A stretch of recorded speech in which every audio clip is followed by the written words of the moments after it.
Hi friends, super டேஸ்ட்டில் ஒரு chicken biryani எப்படி செய்யலான்னு பார்க்கலாம். நான் ரெகுலராக யூஸ் பண்ணுற சாப்பாட்டு அரிசியில் தான் செஞ்சுருக்கேன்.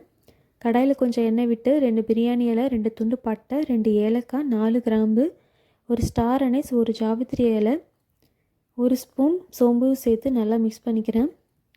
100 கிராம் அளவு பெரிய வெங்காயத்தை இந்த அளவுக்கு ஸ்லைஸாக கட் பண்ணி ஆட் பண்ணிக்கிறேன். ஒரு பெரிய துண்டு இஞ்சி, 10 பல் பூண்டு, 2 பச்சை மிளகாவையும் ஆட் பண்ணி இந்த அளவுக்கு பேஸ்ட்டாக அரைச்சிக்கிறேன். வெங்காயம் இந்த அளவுக்கு கோல்டு ஃப்ரை ஆனதும் 2 ஸ்பூன் வரமிளகாய்த்தூள் ஆட் பண்ணி நல்லா மிக்ஸ் பண்ணிக்கிறேன். கூடவே 2 ஸ்பூன் இஞ்சி பூண்டு பேஸ்ட் ஆட் பண்ணி அதோட பச்சை வாசனை போனதும் கட் பண்ணி வச்ச புதினா இலை, கொத்தமல்லி இலையை ஆட் பண்ணி நல்லா மிக்ஸ் பண்ணிக்கலாம். இது கூடவே 100 கிராம் அளவு தக்காளியை இந்த அளவுக்கு பொடியாக கட் பண்ணி ஆட் பண்ணிக்கலாம். பிரியாணிக்கு தேவையான உப்பு ஆட் பண்ணிக்கிறேன். நான் 1.5 ஸ்பூன் அளவு உப்பு ஆட் பண்ணிக்கிறேன். நல்லா மிக்ஸ் பண்ணி விட்டுறேன். இது கூடவே 2 ஸ்பூன் அளவுக்கு தயிர் ஆட் பண்ணிக்கலாம். இதை நல்லா கிளறி விட்டுடலாம். இது ஒரு கிரேவி கன்சிஸ்டன்சி வரணும். 2 நிமிஷம் மூடி போட்டு வேக விட்டுக்கலாம்.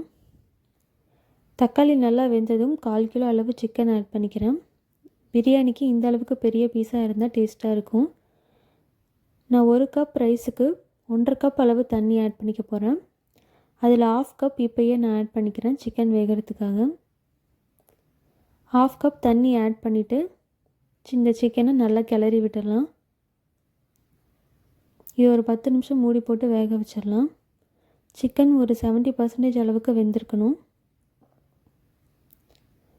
இது கூட 1 ஸ்பூன் பிரியாணி மசாலா ஆட் பண்ணி நல்லா மிக்ஸ் பண்ணிக்கலாம்.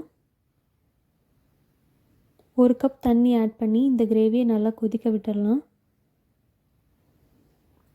நான் 1 கப் ரைஸை 20 நிமிஷத்துக்கு முன்னாடியே ஊற வச்சு கழுவி வச்சுருந்தேன். அதை நான் ஆட் பண்ணிக்கிறேன்.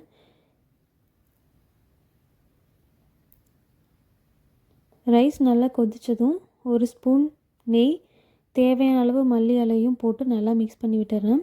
இது ஒரு 10 நிமிஷம் மீடியம் ஃப்ளேம்லேயே வச்சு குக் பண்ணிக்கலாம்.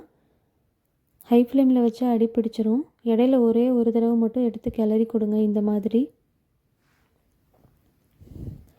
5 நிமிஷம் சிம்மில் வச்சு இறக்கிடலாம். டேஸ்டான சிக்கன் பிரியாணி ரெடி. பிகினர்ஸ் கூட இந்த பிரியாணி ஈஸியாக செஞ்சிடலாம். ட்ரை பண்ணி பாருங்கள் ஃப்ரெண்ட்ஸ். தேங்க்யூ.